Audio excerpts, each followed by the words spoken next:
So, portable radio operations. Portable operation, why does anyone want to do it?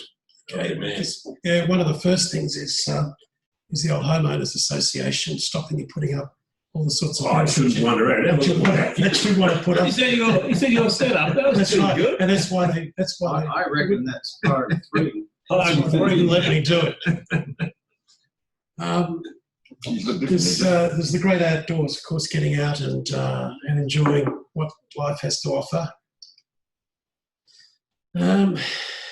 Exercise and health, yes, well, plenty of that.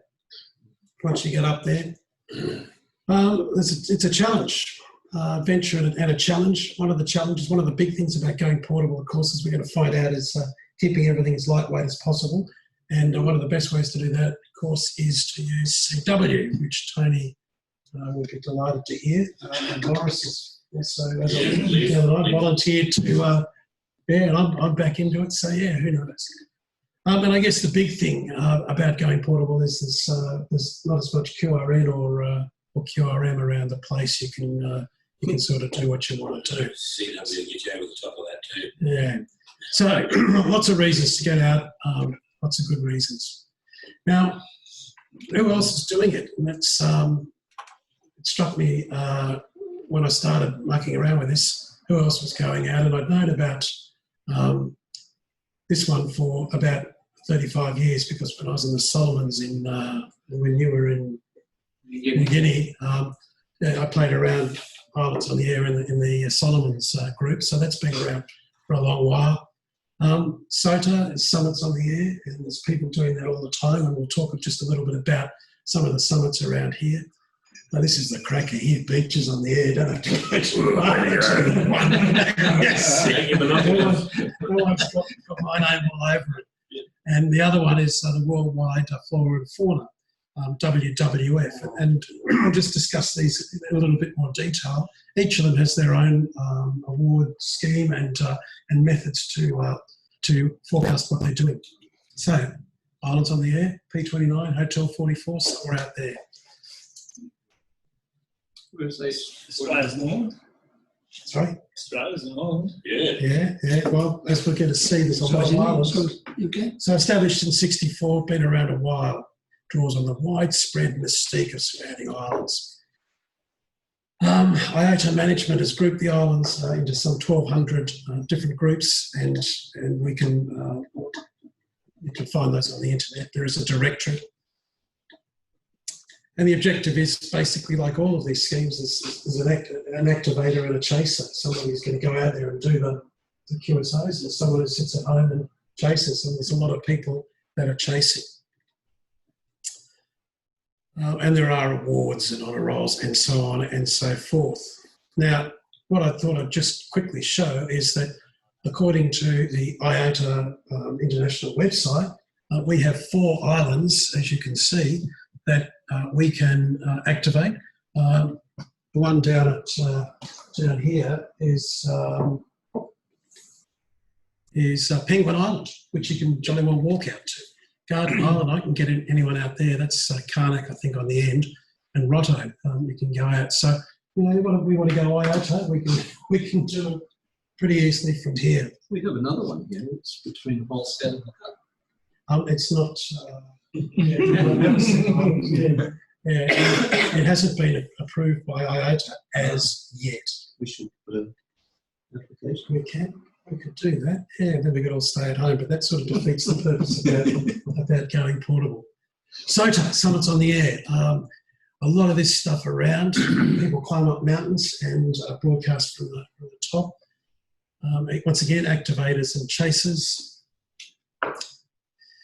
And they have awards there, the Mountain Goat or Shack Sloth trophies. And you can sit in your shack and do it. Now, the interesting thing about SOTA, though, is, it's all over the world. Just in WA, you can see that there is a few, but we'll just perhaps zoom in and see that even in our part of the world, and just down where I was until this morning, but some of these in Mount William and a few other ones out there, and if we even look a little bit closer, we can see that really within spitting distance of us here, there's seven other mountains. Mount William we've been up, of course, but these mountains are all pretty close. So it means that if we wanted to pursue that sort of activity, we've got some mountains nice and close, or summits on the air. Okay, beaches. Well, pretty much self-explanatory. I found this photo on our website. Miguel. Lauren. On the beach, and we're on the beach at Rockingham. All rights reserved on that photo. Yeah, right. There's beaches absolutely everywhere. So, again, activators and chasers. And these websites that I pointed to down on each of them, there's also apps out on your phone. I've got one that you can have a look at later, where it geo-positions you, and it tells you what beaches, what islands, what summits what parks might be close to you. You can also, in real time, send out an SMS on the app, and it lets people around the world know that you're going to be here on this frequency at this time, even if somebody's spotting for you. So it's all pretty well organised. And of course, that was me yesterday, Beaches on the Air with the Mighty Loop at Augusta. And then there's this one, WWF, or in VK, it's VK Flora and Fauna, an international amateur radio program, purpose of which is to draw attention to the importance of protecting nature, development of radio skills. So pretty much the same, where you head off into designated parks, and again there are activators and hunters. Now, a bit like the mountains, all these white things are parks, designated parks in Western Australia, and of course you know what I'm going to do now. There's thousands, and even if we zoom in, we find that we have, in fact, one. I actually live in one. There's another one there. All of these ones down here. So if you want to get out and activate a park, is that park as in like protected? Yeah. Not like the park on the corner with No, they're all, once again, they are all nominated laid out, but if you want another one, then you put in the paperwork and you get another one nominated. So, they're all, there's lots of them around everywhere. So we've got, beaches, summits, islands and parks, all within spitting distance of where we are here to go portable. That to do it, but of course, each of these different groups or mechanisms has thousands of people around the world who are all looking that sit in their shacks and looking to get a QSO with someone who's out there activating any of these places. So there's really a special call sign or something for that. CQ beaches, CQ. On each of their websites, there's information about QSO. There's just what I'm trying to point to is the plethora of information out there for all this sort of stuff. Freak's pretty much standard. And the other thing is, so this is from one of the websites, but showing upcoming activations, who's doing it, and where they're doing it, either numbered for the park or in frequencies. And there's also an app as well. So this can be real time. You can actually be walking up there and think, well, trying to let everyone know on your phone how it goes, as long as you've got coverage, and or else you do it before. So it's really there's some great opportunities to ensure that once you climb up the bloody mountain or flog down to the beach or whatever, that someone's probably going to be there to listen to talk. So, what do you need? Bits of the jigsaw. All got to be relatively specialised though. So transceivers, your low current draw, sort of 5-watt output, internal battery, multi-mode. Finals that work. Thank you for that. Was that the peanut gallery? It's like the Muppets, isn't it? Those 12 fellas. We can't see him, but he's up there. Yeah, you're quite right. Finals that work. Yeah, with smoke still inside them. Yeah, that's right. So, there's lots of transceivers. Maurice has got an Indian one, which he brought along tonight to show us. I've got the little 817 that got from Bruce. There's a few others around. There's sort of ones that ubiquitous 817 or Yaesu 857. The 817 is probably the most ubiquitous. The IC 703, that's got an ATU in it, a little bit heavier, 10 watt output. And then this is the one that has just come on the market, I think. Mark, what's this? The IC 705, I think. You got 705. one? You got one? No. Who's the money bag? Someone will get one. No thanks. Yeah, $12,000 for 5 something like that. Yeah. Don't need that 500. The other standard is the Elecraft, which if you've got lots of money you use, and there's also a Chinese copy, the Yaesu.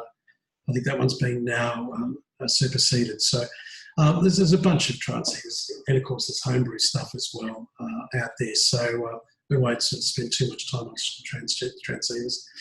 Antennas, we could talk all day, all night, all week about antennas. Everyone's got their favourites. The sort of things that I wanted to point out, though, just quickly: squid pole. It's me a couple of nights ago, and squid pole. It's just what's sitting here somewhere in the bag. That's it, 7.5 metres squid pole, and you can't quite see it, but it's got a line going down there, and then the dipole just comes off either side. You just set up. Takes 30 seconds. Squid poles, I'm devoted to them. They're the way to go, and whatever you want to put up, you can do so. Dipoles, those who are on the air the last 4 or 5 days know that I was using an 80 metre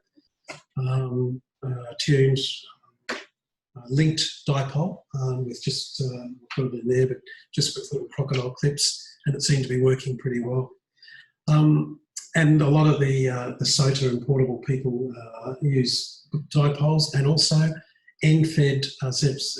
And I know that Paul asked me what a ZEP is. The ZEP is after Zeppelins, because Zeppelins used them, and they a long wire trailed out the aft. Well, yeah, that's exactly right. It was a long wire, as you can see there. So end-fed ZEP. Just don't fill it with hydrogen. Next to winding in and out to get the right length. Exactly. And they're a great antenna. I've got a couple of them that take up no space whatsoever. If it's a random wire, then the impedance is not too bad. If it's a tuned one, then the impedance is a bit high, and you'll need an on or 49 to 1, 64 to 1 to feed the jolly things. But end-fed ZEPs, great fun. Verticals, and of course magnetic loops. This is about Mark 10 of the ones that I've produced now, and they're getting better and better. On Saturday, it was just booming it all over the world. I had a lot of difficulty getting out, but certainly in receive, it was just flooded.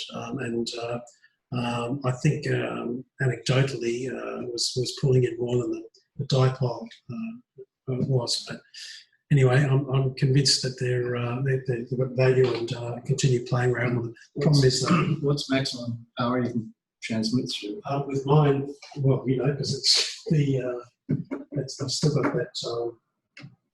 That air variable It's limited to the size of the capacity. That's right. So what have you taken that up to? I haven't taken it very far, but that's right. Where's the sense of adventure? Yeah, right. It's only 4 or 5 watts.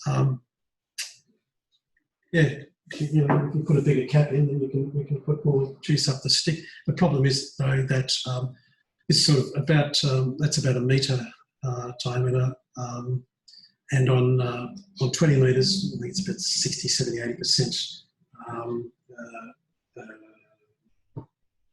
working. That doesn't comply with the EMR rules either, does it? Probably doesn't. But once you get to 40 metres, a bit dodgy, and trying to 80 metres, you're really trying to do a lot with a tiny, small piece of wire. But anyway, I mean, they take up virtually no room. And in fact, while I was out there the other day I was thinking that instead of carrying bits of plastic tubing with me, that I've got a smaller of the squid pocket, and my next iteration will just be fitting. You needed a coaxial walking stick. Yes. For coax, I use see the really lightweight 174 stuff. Yeah, well, Anyway, RG 147. 174. 174, isn't it? So does that antenna you see there, does that collapse into a squid ball? That one, yeah. Squid pot. That's just a lot of squid. That's Mark's antenna farm, isn't it? Yeah, that your place made out at. It's a new antenna, Mark, is it? You put everything on that one. Yeah, why not? Anyway, onward, antlers. The next thing when you go portable is power, because you've got to carry it. So you need to concentrate on power. The first thing you need to do is an audit, just working out how much your transceiver draws, how long you want to be using it for, and ratios. We all know how to do that. Does anyone know what that is? That's a power station in Spain, is it? Yeah, it is. That's the one. For mirror, they use mirrors. That's the one. Yeah.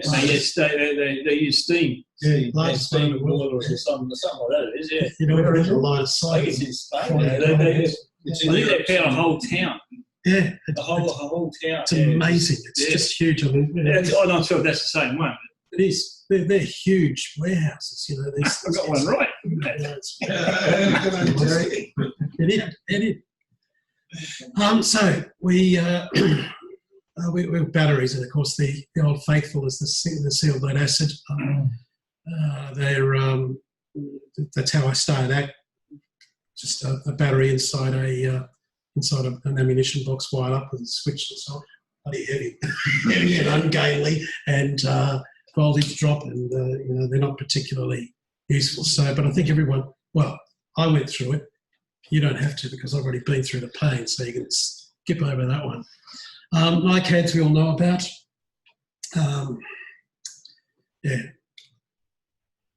And that's a little modification in the 817 that will take the NiCads that you just get from IKEA or whatever. So yeah, they're not bad.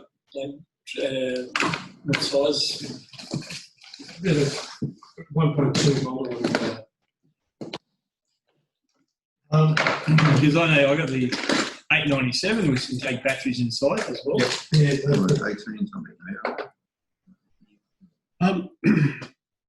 Lithium ion, these little puppies here, these came from computers. I just go to the computer shops, get the old batteries, pull them to pieces. 18650, though. Yeah, 18650s. Free power.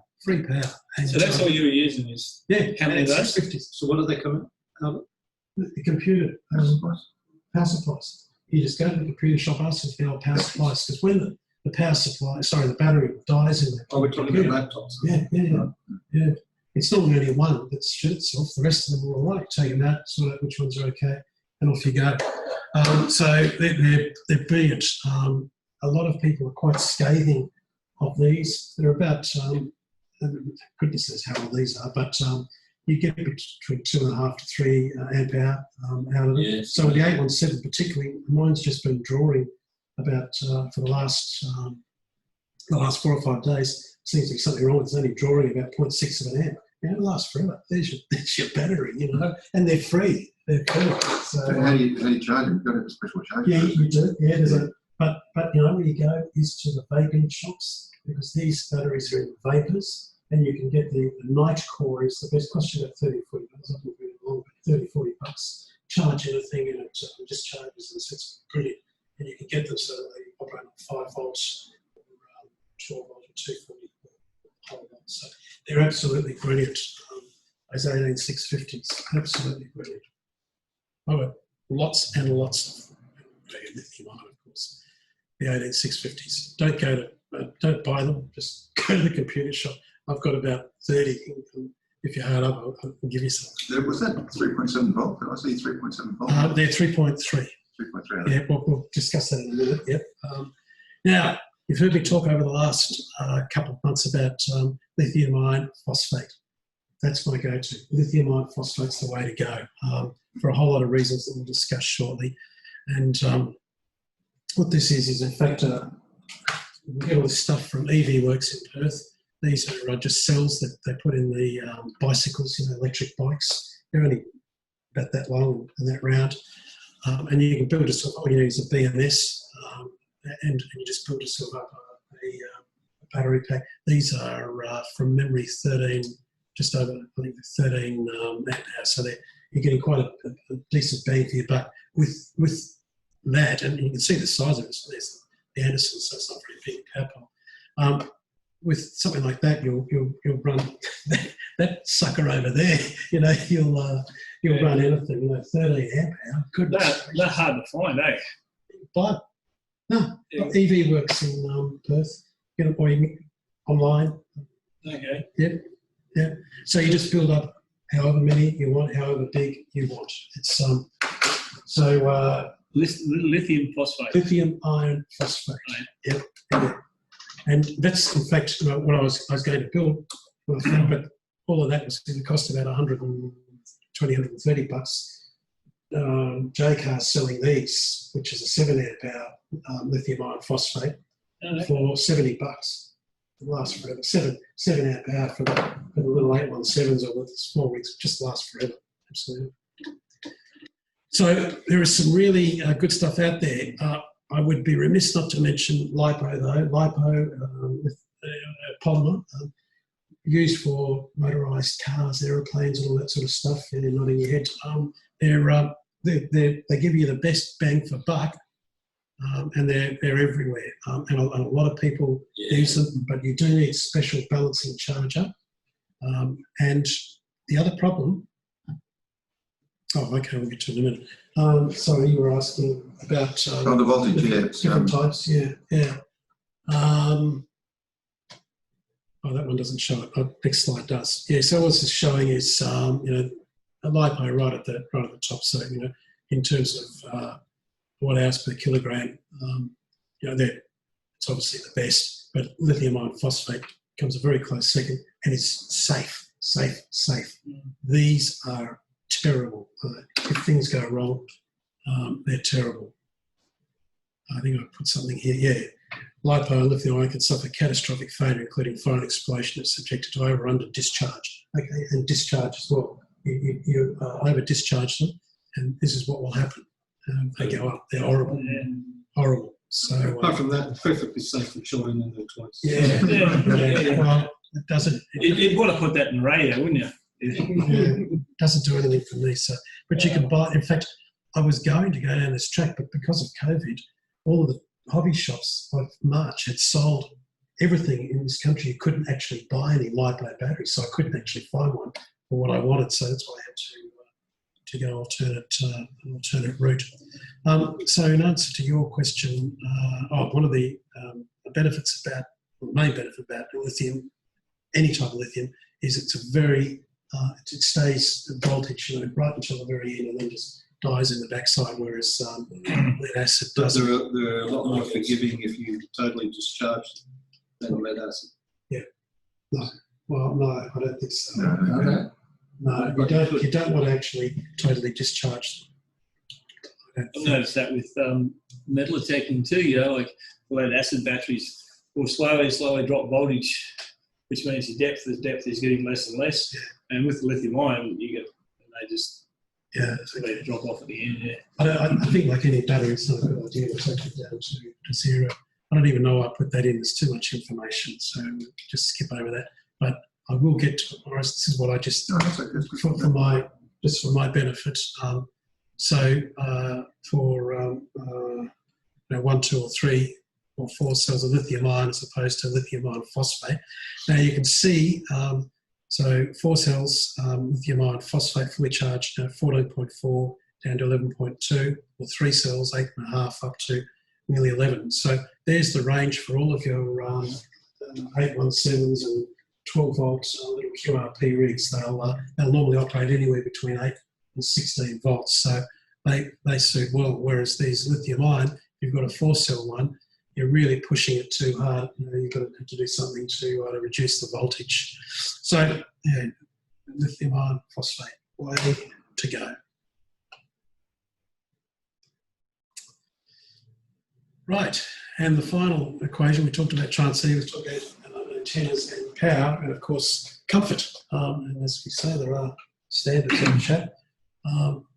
That was what I would like to be accustomed to. That's about as far as I'm prepared to rough it, but regrettably, of Nice course, bottle of wine on the table. yeah, regrettably, some people have got lots of time and money and whatever. That was us down in Margaret River, so perhaps still some of the creature comforts. And that was what we got for Father's Day, actually. These little Heliox little table and chair, they weigh about ounces, and they just packed in the size of a can. They're absolutely brilliant. Loved it. So I got that for Father's Day. That's about as minimum as I'm prepared to go, but of course other people are prepared to make do with a whole lot less. Oh, maybe you'd like them way more than a backpack. Pay your whole body. Yeah. There are standards on chat, that's quite right. So that's where I'd like to be. Right, so much for what it would be remiss if we didn't discuss some of the other issues about going out in the wild blue yonder. So bits of the jigsaw again. Probably the best one. Mark will know this one. Prior preparation. In Navy, it's prior preparation and planning prevents peaceful performance. But anyway, whatever. So can't underestimate enough that you plan and prepare some sort of tucker, whatever. If you're going out, the thing is that because you never know what can go wrong. We're all getting on a bit. Easy enough to break an ankle or whatever. Get yourself stuck out there. Some sort of survival bits and pieces. Length of string, Swiss Army knife, and so on. And of course, Didn't say any port. no. Well, in fact, I forgot to take the hip flask with me. Them cold nights. First aid. So there we go. Got to think about safety. All right. So, in summary, then, for QRP operation, some sort of lightweight, the lighter the better. Rig that definitely still got the smoke in it, and the finals that still work. Low current drain and multi-mode. I mentioned before Whisper, and I think we spoke about it a couple of technical Tuesdays ago. This is a mode, if you're nodding your heads, where you get real-time feedback on your signal. There's a bunch of these stations around the world, and you can get real-time feedback on your information, on your signal, which is of course the best. Antennas, squid pole. That's just what I've settled on: squid pole and dipole and infed ZEP. And the batteries, that's. Can't believe you're only doing 1 watt down there. That was unbelievable. Well, there's something. Yeah. It had new finals put back in and the smoke put back, but it's just not. It's not drawing because it's just using a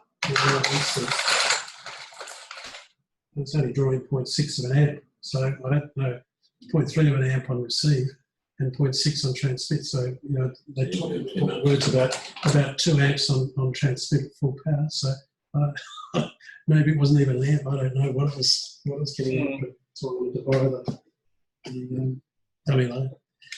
Never tried low power. Well, I had tried 50 to 100 watts. Never really. Neither had I. And why would you? And that's what this is all about. It's because right at the start it was the homeowners that stymied me and my wife, and that I just couldn't do it. And so that's what started me on this whole journey, and all through the lockdown and everything, just researching and looking at different batteries and different stuff, and now getting it together so you can sort of get lightweight stuff and just pick it up and dipole. That's the 80 litre dipole, and about 10 litres of coax. The whole thing, it's just light. And, To the colours. Yeah, isn't it nice? Is that a full half wave, Geoff? It is. That's an end-fed set with. It's about 45 feet with a radial in it as well. You just plug it into an audio. these things come from the UK. You can make them yourself, but import from the UK. So lightweight wire and it works. Right? If you get it right, it works. So yeah, so a few happy snaps from. Oh no, that's not Augusta, is it? Anyone know what that is? Lights gone. Sorry? The moon. Oh, the moon, really? I think it's a F-111. It's sunset. It's flying past Venus. the sun. Yeah. It was Venus and the moon this morning when I went out for a walk. I thought, isn't it lovely? Lovely. Yeah, happy snaps on the beach with a magnetic loop. And yeah, just sitting there with my little lunchbox and Do you have any people going? a lot.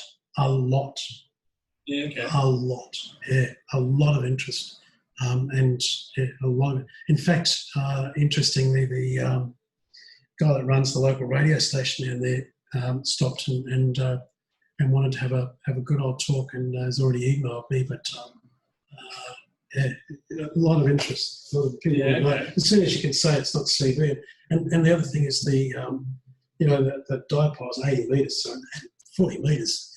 It was a long way, and dogs were bloody tripping over it and everything, and people were getting hooked up in it. So they took a bit of You had interest. a recovery mission with the dogs.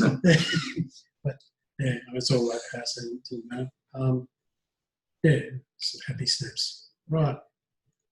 Now, I also this weekend just went up to Lewin, Cape Lewin, after our successful weekend at Cape Naturalist, Cape Lewin.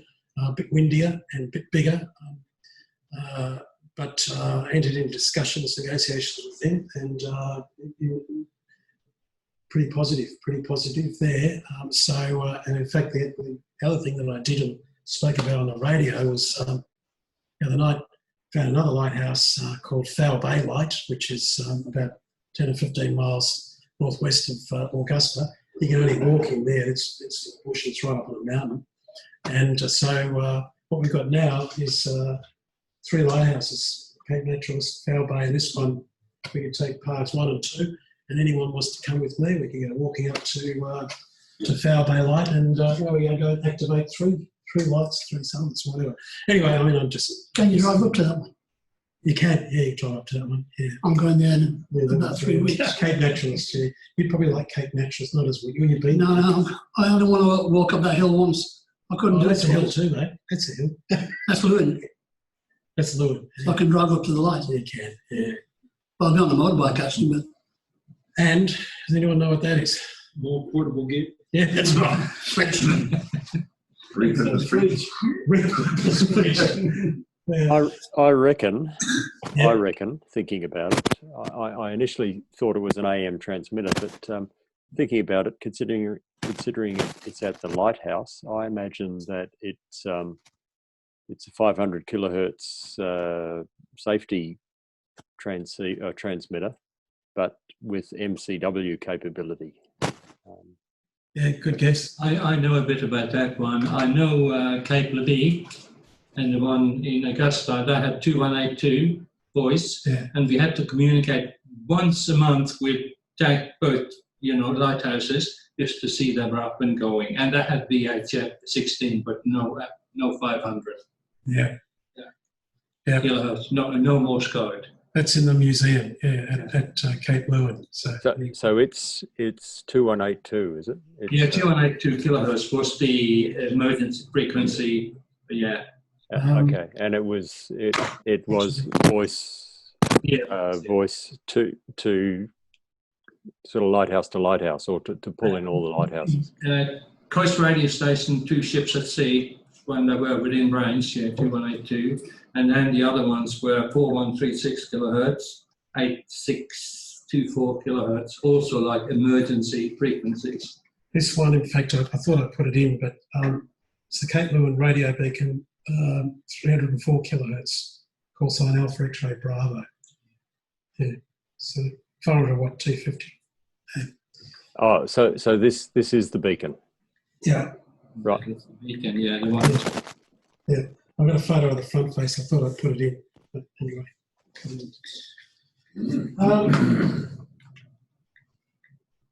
Yeah, so portable operations, just something to whet your appetites for going portable and some of the pitfalls that I've tripped So over. what, in your opinion, what didn't work?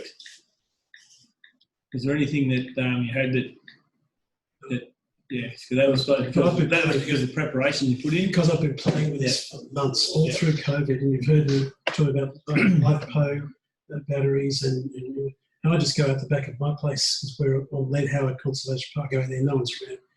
You just keep playing around with stuff until you start to get it right. There's a lot on the internet, but yeah, a lot of research, and that's all okay. That's it. 817, you know. It'll go all day on these. So When you thought about getting the tuner that goes with it? the tuner. Yeah, the one that goes with the 817.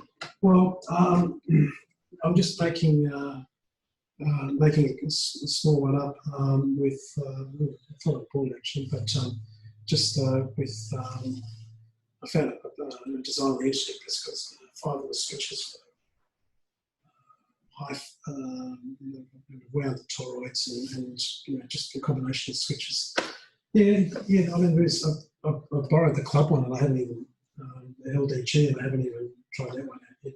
But it all needs power. Yeah. Try and Yeah, but the little one only takes 4 AA batteries.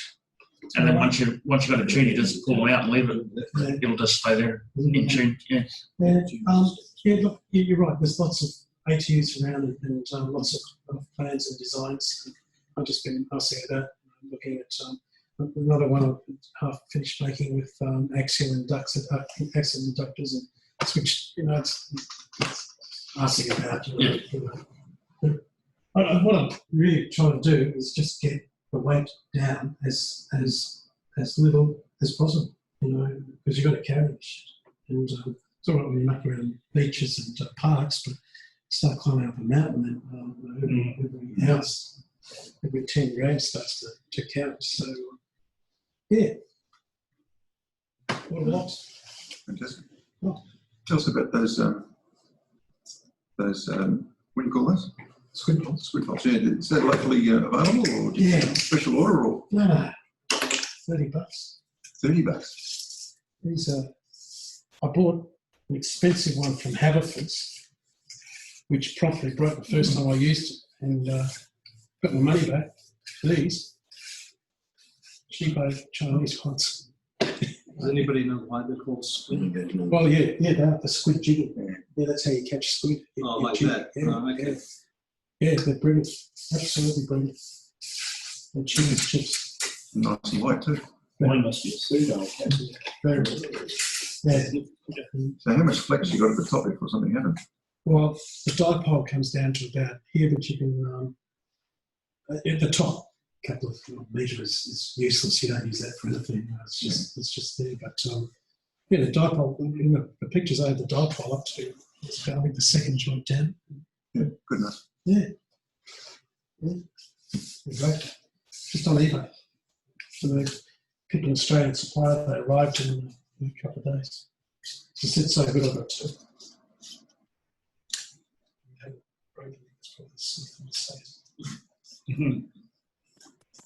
Quick and arrange it. Yeah. So is that the genuine squid Can pole you hear or is it called something else? Oh, this is Chinese. 1, 2, But 3. it's called squid pole? What was that, Mark? If you just Google squid poles, Can you hear me, Bruce? I can tell you where I got it from. Yeah, we can hear you. Sorry? Hey, Geoff. Yeah. Sorry, mate. What on the squid pole? What holds those segments together when it's? Friction. It's conical in shape. Oh, I see. Righto. So every segment is conical. Each Right. section is tapered. It's tapered. This is the little one. Yeah. Get down to the bottom. Yeah. I don't know if you can see that. just friction. So they don't fall out. So did you put insulation tape on it as well to stop it collapsing when it was up, or does it? No. Yes. No. The one I got from Haverford's was expensive. Just so I got my money back after one of them broke. But what I used is hose clips, and clamped it. But the one from Haverford's, each section is 1.5 meters and it weighs half a tonne. These ones, you can string up any of these antennas on it, any of the stuff here. It just strings them up, and there's frictionless enough, and they're just really lightweight. And I think that the small one was $17 or $18, and breaks get another one. I probably should buy it. Yeah. So One you've I was got- using when I was away was a 9 metre skid pole, but it was a windsock, like a windsock pole from UK, and it was they're a lot stiffer. That was pretty good. That was like 9 metres. But, Well, we've got one I should know. That's a Haverford's one. That's, 7. is it 7? Yeah, you can get them. You can get little bracing things for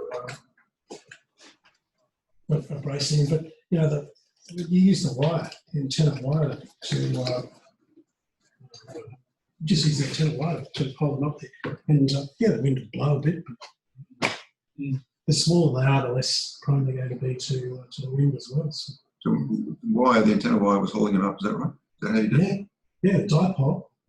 Dipole was 2 sides, and just had a bit of light line on the other side. Yeah. So that's the beauty when you use lightweight wire. Everything's light, so it's just not, you don't leave it up there, but it's light, so easy to use. Yeah. Sure. I've got a couple of other questions, Geoff. If Oh, you okay. can. Sorry. Yeah. When you're ready. Yeah. Sorry, mate. So you showed a website, the upcoming activators website. Yeah, there's an app actually got here called Parks and Peaks, and you can. I'll just pull it up, pass this around. What that's showing right now is 15th at 11:50.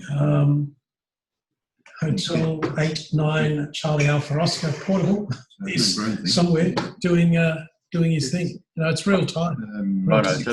So that website or that table you showed actually came off the app Parks and Peaks. No. That's there's a Parks and Peaks app. Sorry, website, and you've got to register with them. And once you register, then you can look in, and the app does the same thing. There is other ones though, Mark. SOTA, on all of the Summits on the Air, Islands on the Air, all of the international ones have the same thing. So the beauty about this Parks and Peaks one is they've got together and they do SOTA and Parks, so it's Parks and Peaks. So they're doing 2 of them together. Yeah. Okay. No, that's very good. And it also shows you sites. If you find yourself somewhere, and you can ask for what sites within 50k, or if you're actually trying to get yourself to a mountain, to a top, you just use the geo positioning in your phone and it directs you directly to the top of the mountain. Yep. do you mind if we have a look at your stuff? No, it's all cut there. Got some more questions if I can. Yes, mate. Yeah. The 40 metre loop, Geoff. You said you heard lots. So overseas or just eastern states, or what could you hear on 40 metres? It was 20 metres. I was working on Saturday, and it was everything. It was I had to put the attenuator in a lot of the time. It was just everywhere. It was outstanding, really good. But 1 watt out, you're really pushing shit uphill from here to the getting anybody. But on the premise that you can't work someone unless you hear them. So did you manage to work anybody on 20 metres? on 20, no, I didn't. Okay. It's interesting. So when you've used that loop antenna at home, when you were building it, what was the noise level around, sort of on 80? Oh no, you didn't use it on 80. You would have used it on 40. Just around home, was it very noisy or not? Not at all. Inside, it's a bit deaf inside. We've got a concrete house and aluminium windows and aluminium roof and all the rest of it. So it's a bit deaf inside, but outside, it's a cracker. It's a cracker. I mean, that's the key. If you're going to build a loop, put the jolly thing outside and then build a remote tuner for the cat, and you get the best of both worlds. Yeah, there was an article in Amateur Radio magazine last year or the year before. I saw it. Yeah. Yeah, I think you sent it to me. Yeah. and a very simple way of building the capacitor effectively. Righto. More questions if I can. Of course. You had an S8 noise level at Augusta. On one night, yeah, I don't know what it was. And that was the question. Did you manage to sort of track down what it was? Same place, same time, and went back and S1. It's just so I don't know what it was. Whether somebody had an RV. There was an RV parked in a little world where something in the RV was. Yeah. So, but after the other 3 nights, yeah, perfect. Yeah, righto. And I guess the last one isn't a question. It's about safety and the 4 Ps. As you know, over here every weekend and often during the week, I can hear people activating hills around the place or parks or whatever. Mainly hills because I'm listening on 2 meters, it's not unusual to hear people talking on 2 meters, on their way up or down, and actually getting a little bit concerned because, they're running out of daylight sort of thing and having to hot foot it off a hill in failing daylight with, blizzards blowing as you get around here. Safety is probably an important consideration because it's got to be all too tempting to just blast off and not tell anybody where you're going. And so I guess the idea of a SAR watch, tell somebody where you're going and that you'll tell them when you're back, so that we don't want to lose any of our valuable members on hilltops. Well, that's right, but that's right. And now when there's a few people portable, Terry, out there, Paul's got portable stuff in his vehicle. You're as near as damn it, with your little QRP right there, and I think it'd be a lot of fun to start activating a bunch of parks or a bunch of mountains, and I make a day of it, and sort of everyone head in different directions, and I think it could be a lot of fun. But anyway, food for thought. I think it'll be a very, very good thing for the group as well. Our 2 portable deployments over the last few weeks has just shown, what interest we've got on 80 meters. Just suddenly getting the group together. Like last night, we had 1, 2, 3, 4, 5, 6, 7, 8, 9, 10 stations call in. 8 of those were PARG members, and 11 actually. No, 11. So how good is that? That's a significant portion of the group. All right, unless you're net control. You did a great job. 2 of you. Yeah.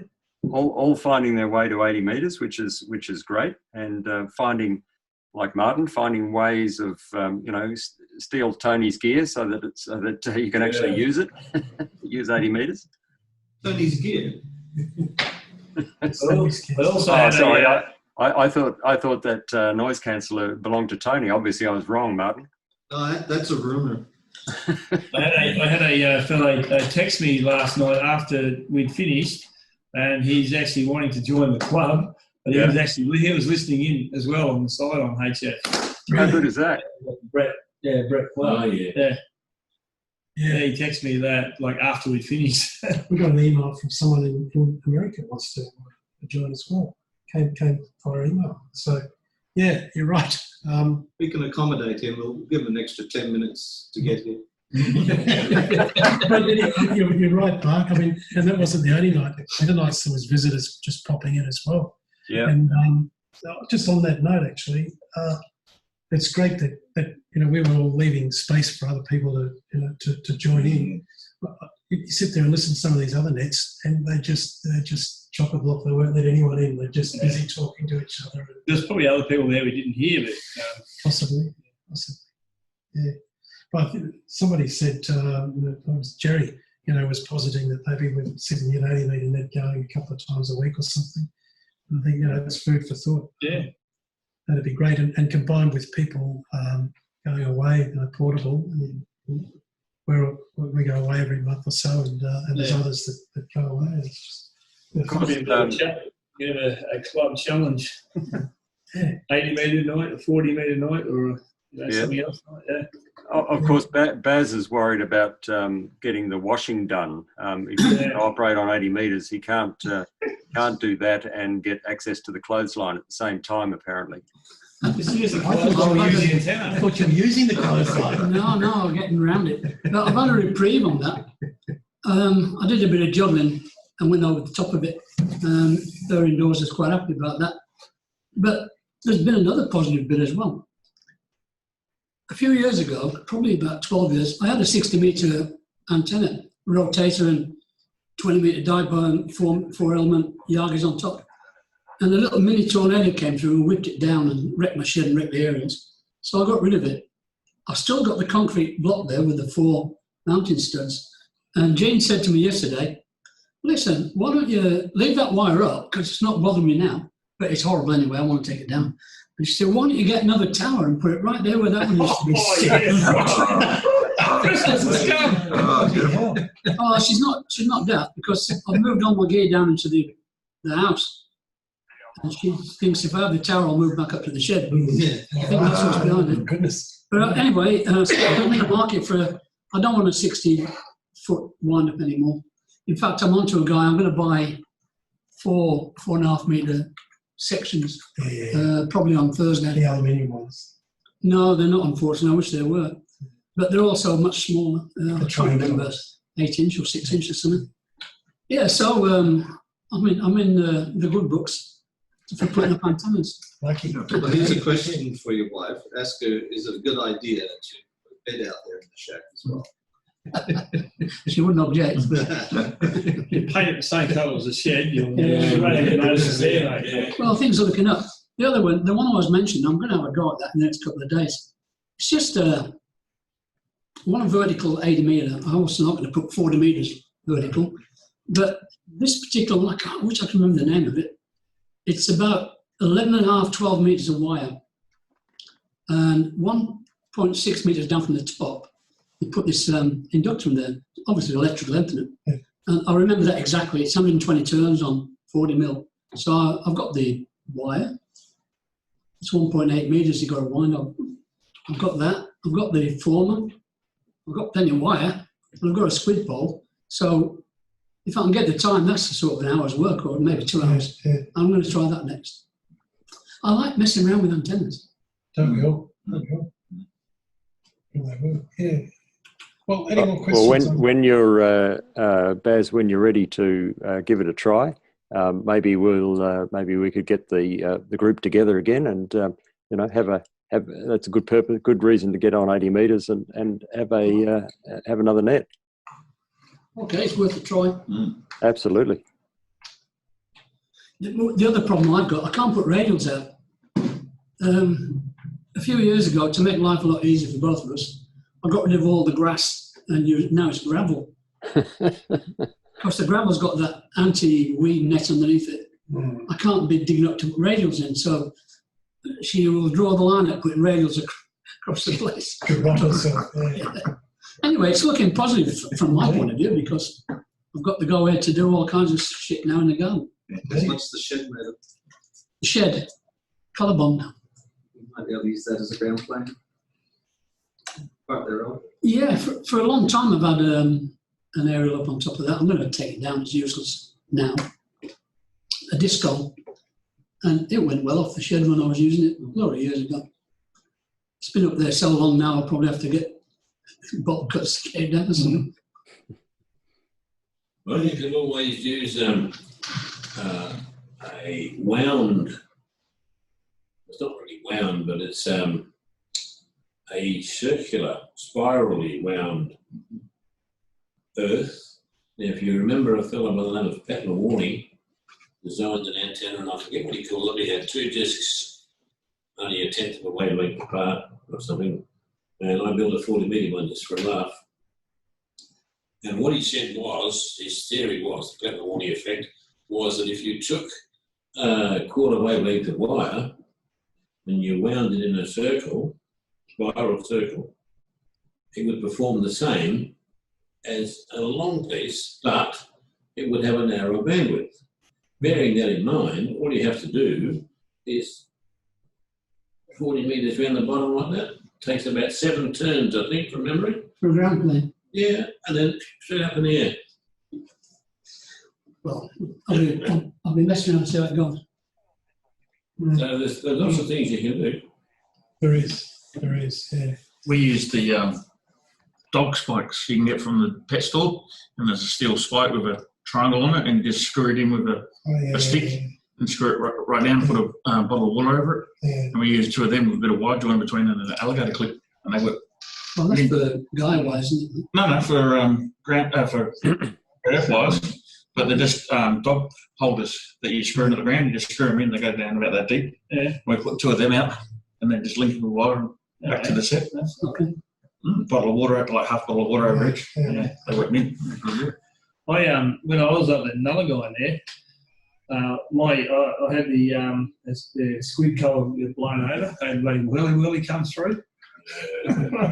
Then I had to end up taping my sections because the base is that big. It's a lot bigger than.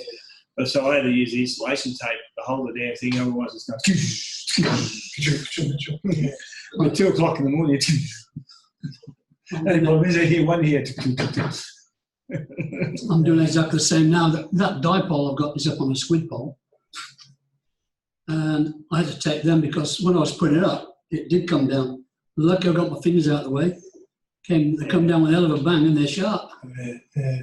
So I got them all taped. But insulation tape is easy enough. Yeah.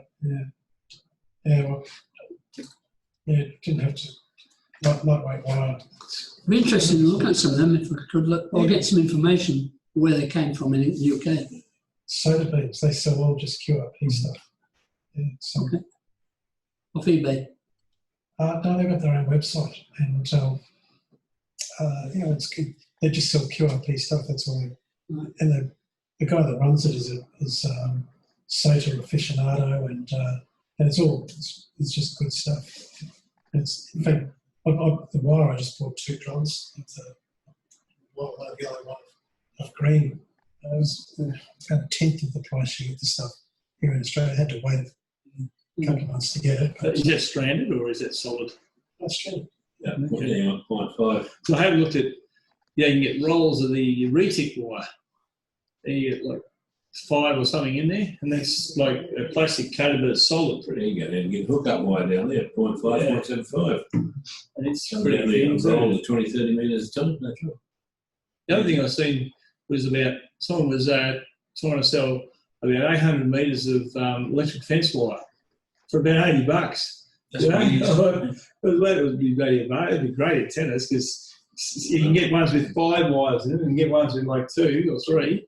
And there is plans where you can make a folded dipole. Well, I thought you can make folded dipole out of electric fan, it's just like a tape. You know? The Army for their field antennas uses a nylon wire. I think it might be Teflon. I don't know, but it's got Sizewell interwound to it. Yeah, you can't solder it. You've got to tie knots to the plant, but you can't solder it really. Yeah. But it just goes. Yeah. And it's fairly strong, but Sizewell has always been a no-no for me because it does break when you stretch it. Yeah. But it's solid, rather than the fibre which will stretch. Right, good. Okay, here we go. This is my little QRP rig, my go-to QRP rig. It's actually designed and the board is assembled in India by a bunch of women apparently. They wind all the toroids and then they put it all together. And when you buy the kit, you get a kit that comes in a plastic box like this. and the board's completely assembled, and all you've got to do is put it in a box and wire it all up, and away it goes. It's the main driver in there is actually a what do they call it, a Arduino processor, which has a certain program in it which comes from the factory anyway, so you don't have to worry about that too much. And it does all sorts of wonderful things. Actually, I'll fire up the screenshot and you can see what it does. It's 10 watts, maximum power. Minimum power is about 5, well, this one runs down to 5. I think as they come out of the factory, it's down to about 2. So in other words, at 80 metres, they're 10 watts, and if you go up to 10 metres, power drops down to 2. There's a modification that you can make to these, which I've already done. It's just replacing the driver transistors with 2N2222s, and that makes the power output more level throughout the whole frequency range. They cost, what do they cost? About $129 American, free delivery. If you want quick delivery, you pay an extra $10 and they come via DHL. You can also buy a case, which is what I did, and that's one of the cases that they manufacture, and they have a multitude of different types of cases. That's the one I chose. The only problem with that case was the paint is so thick, it's really hard to get a decent grounding. You've got to get in there with a Dremel and a bit of sandpaper and try and get a decent grounding on the thing. That was the only problem with it. It's actually got a USB connection where you can actually program the whole thing on a computer with a free program to get it to go the way you want it to. And that's about it, really. There's a lot of alterations and modifications you can make. I put an ALC circuit in there that I made myself because they definitely need ALC. And the way that circuit works is that it's connected into the audio output, and it's connected to a little circuit which houses a little LED which shines onto a light-dependent resistor. And as your voice volume changes, it actually changes the intensity of the LED, which in turn changes the output of the audio circuit. And it works quite well, and it's adjustable at the back here. I've got a little knob that I can adjust that to wherever I want it to be. That's about it, actually. This one does 10 watts. 10 watts, like I say, throughout this frequency range. I've actually experimented with a little device here which is designed to boost the voltage from 12 to 20, and that feeds the output stage, but I haven't got that working properly yet because for some unknown reason, every time I switch it from low to high, I'm sorry, the other way around, high to low, it blows the fuse in the power supply. But it doesn't blow the fuses in this, and there's 4 different fuses in there. It doesn't blow any one of those, it just blows the 15 amp fuse in the power supply, so I've got to find out what's going on there. But once I get that working, this will probably go up to about 30 watts, switchable, high and low. I've got a switch on the side here somewhere, right here it is. High and low, so I can, the low power would be just as per normal, 10 watts. High, in theory, should be somewhere between 28 and 30 watts. I'll get that going when I get around to it. That's cool. So, yeah, that's about it. This is my go-to power supply. It's one of those vehicle starter things. I don't know if you've seen them or not. You've seen those? Just plug it straight in there. And this is a 12 ampere hour battery in that. I'm not sure what sort of battery it is. I'm sure it's not nickel cadmium. It's probably something different. But that's what I use. And this is good on a QRP rig. It's good for almost a whole day. That uses no power at all in receive, to be honest. If you start transmitting with it, well then okay, it starts using a few amps, but and it's got a torch on the end, so you can turn it on and find out what you're doing. Yeah, so that case comes in 2 face plates. That's the, I don't know if you can see that or not. That's got I think it's a 2.5 inch screen, LCD screen. The original face plate is this one here. That one there, which has a little LCD screen, a 16 by 2, I think, a 2-line LCD screen. Some of the guys have made put those 5.5 inch screens in these units. I don't know how they fitted them in, but that's what they're doing. But I'm quite happy with that. And it's a touch screen, so I'm quite happy with it. Touch screen, okay. Yeah, so it works quite effectively. Yeah, what else can I say? It's cheap. It's easy to put together. A little bit of programming involved. It's a great QRP rig. And I put it together myself about 3 years ago when I first got my F-call because it was 10 watts and I didn't have any other radios and I thought, well, this will do. So that's what I used while I was on the That's a beauty. yeah, so that's about all I can understand. Oh, yeah. What's the brand, Maurice? What brand? Microbitex. Microbitex, so it's got the micro sign Bitix. Bitix, okay. It's put out by HF Sales, I think they call them. No, not HF Sales. What do they call themselves? No, I can't remember what they're called. It's not HF Sales because they're over east. I'll think of it in a minute. I'll let you know. I was doing a brilliant job last night, as I said, in August. Yeah. No difference. You turn the wick tap. It's still 5 and 8. Yeah, well, look, it's I've got no complaint with it at all. And I turn the wick down by there's a control here, little. I wondered why it's taking you so long. Yeah, had to stick a screwdriver in there. Oh, really? And turn the thing down.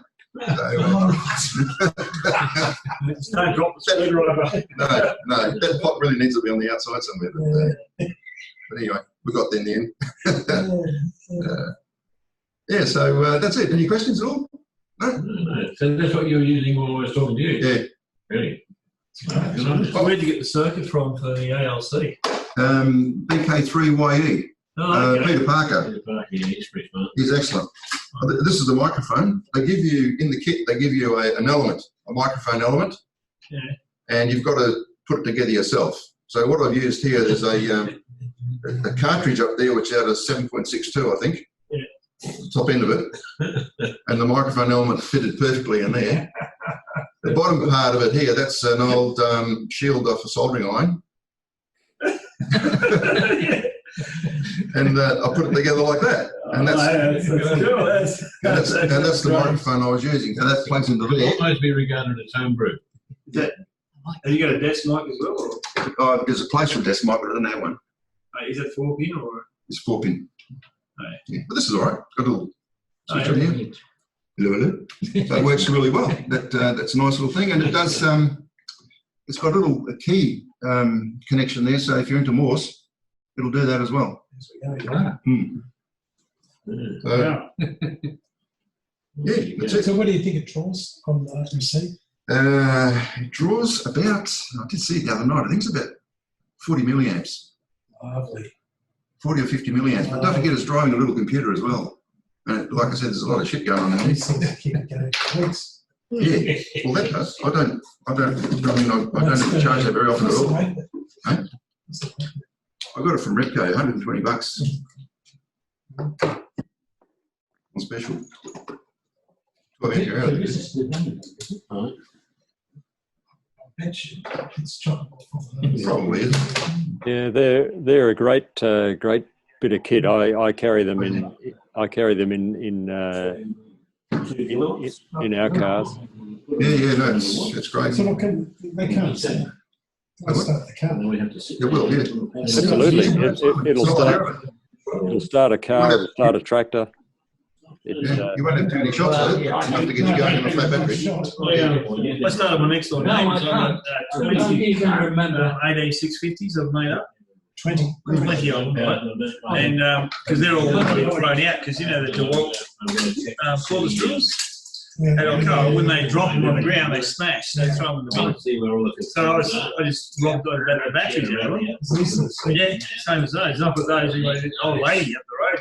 So it's like 2 doors up. She had a flat battery, so she asked me. So I went up there and went, I wonder if that'll work. So I looked at them and jump leads straight away. Started the car with it, yeah. And I've actually run my 897 with it. And yeah, that seems to run pretty good. But the 897s won't run under 11 volts. Yeah. But they're actually designed for a battery pack. And everything is down to millivolts what they draw because of that. So I'm not so Shane is really one big. That's the other bit I want to expand is to get the battery pack and everything. We've got 2 ways. You have the battery pack external for that radio, or you can actually put an internal tuner in where the batteries go. I've seen that done, yeah. So if you want to come around and have a look at what's on the screen there. That's like TV. It's like home and away's on. Yeah. So there's a whole multitude of things there. Bloody hell. Wow. It's a touch screen. Yeah, it's totally.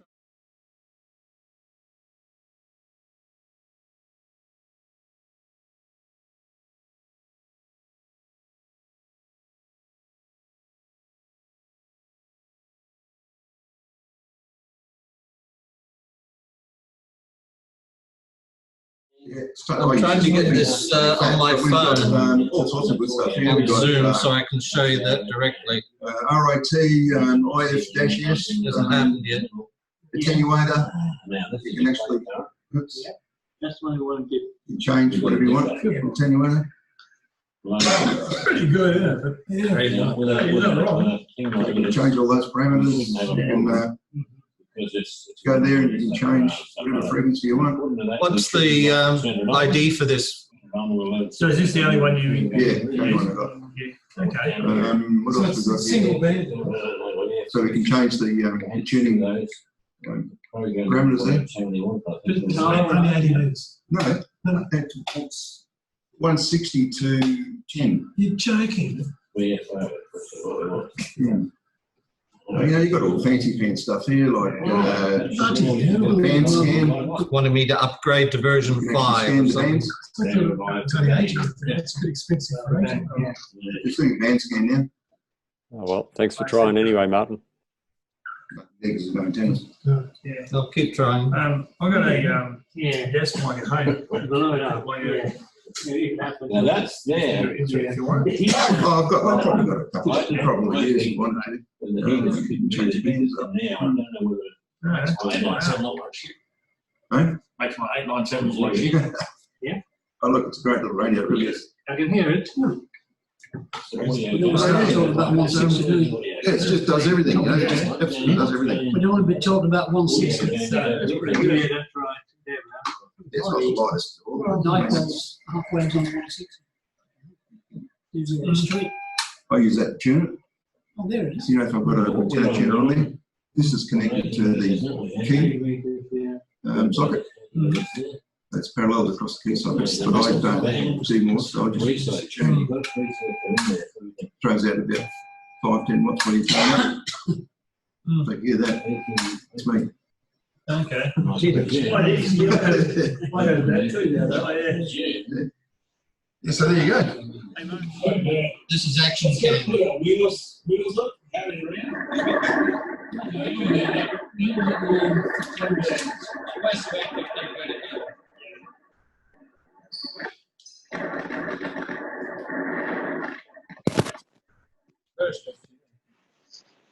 We had this one for? You see that? But I only was using it briefly Beautiful. about 11 years ago in Canning Vale. But it's one I Right, Mark, see if you can log on to it remotely. I had one of these up in Papua New Guinea, but that was with the digital one. That was in the Now that's working. I've got another pre-selector, was what I was talking about before.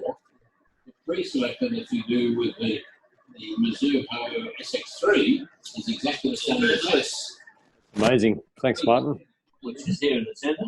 That's great number. So it's well thought out. Go on, go. Yeah.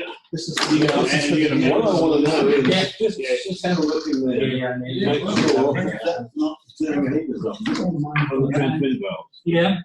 It may be for that. Well, I can't imagine there would be a heater in there to warm it up.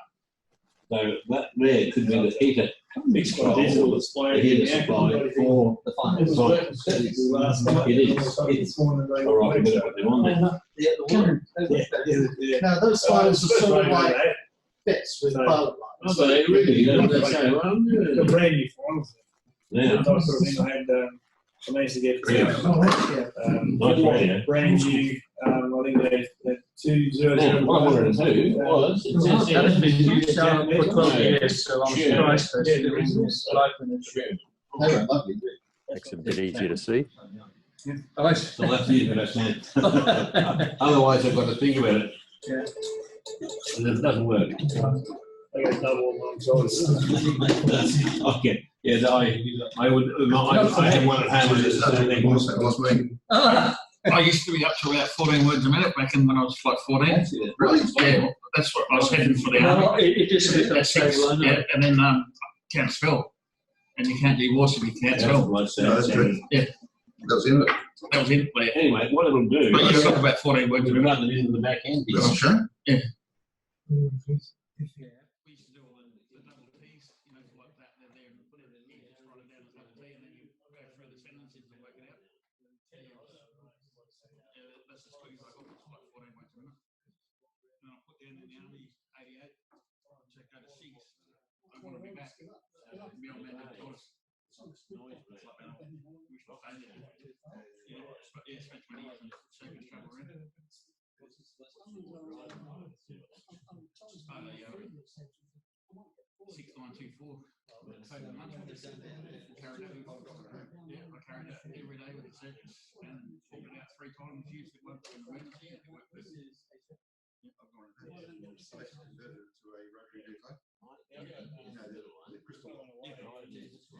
Yeah. Well, rotary. Unreal. They're good for HFM.